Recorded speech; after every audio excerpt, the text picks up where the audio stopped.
ప్రపంచ ఆర్థిక వ్యవస్థతో అనుసంధానం చేయడానికి సలహాలు సూచనల కోసం సి రంగరాజన్ అధ్యక్షతన కమిటీని నియమించినారు.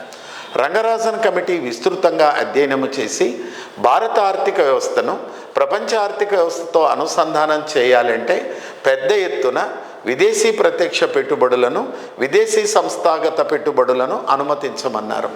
ఈ మేరకు 1991-92 నుంచి విదేశీ ప్రత్యక్ష పెట్టుబడులను, విదేశీ సంస్థాగత పెట్టుబడులను అనుమతించినారు.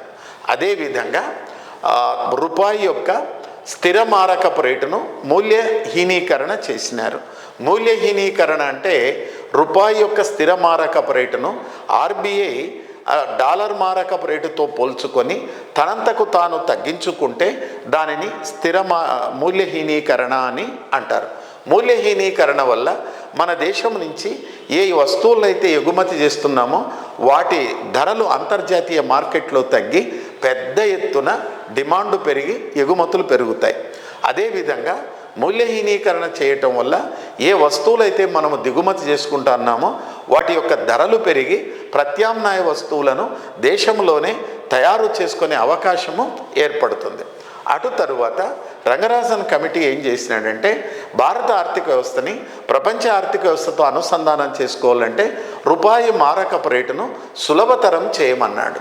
మరి రంగరాజన్ కమిటీ సిఫార్సుల మేరకు రూపాయి మారకపు రేటును సులభతరం చేయడానికి 1992-93లో కన్వర్టబిలిటీని ప్రకటించినారు. కన్వర్టబిలిటీ అంటే రూపాయిని ఐఎన్ఆర్ని లేక రూపాయిని విదేశాల కరెన్సీలోకి మార్పిడి చేసుకోవటం కానీ లేక విదేశాల కరెన్సీని రూపాయిలోకి మార్పిడి చేసుకోవటాన్ని సులభతరం చేయటం అండి. ఎందుకంటే 1991-92 వరకు ఎవరైనా కుటుంబాలు కానీ సంస్థలు కానీ ప్రభుత్వాలు కానీ వాళ్ళ దగ్గర ఉన్నటువంటి రూపాయలను డాలర్లలోకి కానీ విదేశాల కరెన్సీలోకి కానీ మార్పిడి చేసుకోవాలి అనుకుంటే ఆర్బీఐ దగ్గరికి వెళ్ళి ఆర్బీఐ నిర్ణయించిన రేటు ప్రకారము ఆర్బీఐ ఏజెంట్ ద్వారానే చేసుకోవాలి. దీనికి 2 నెలలు 3 నెలలు సమయం పట్టేది. అందువల్ల ఎగుమతులు దిగుమతులు కూడా బాగా తగ్గిపోయినాయి. ఈ పరిస్థితులలో రూపాయిని ఇతర దేశాల కరెన్సీలోకి లేక ఇతర దేశాల కరెన్సీని రూపాయిలోకి మార్పిడి చేసుకోవడాన్ని సులభతరం చేయమని, స్వేచ్ఛ ఇవ్వమని రంగరాజన్ కమిటీ చెప్తాడు. ఆ స్వేచ్ఛని, ఆ లిబరలైజేషన్ని కన్వర్టబిలిటీ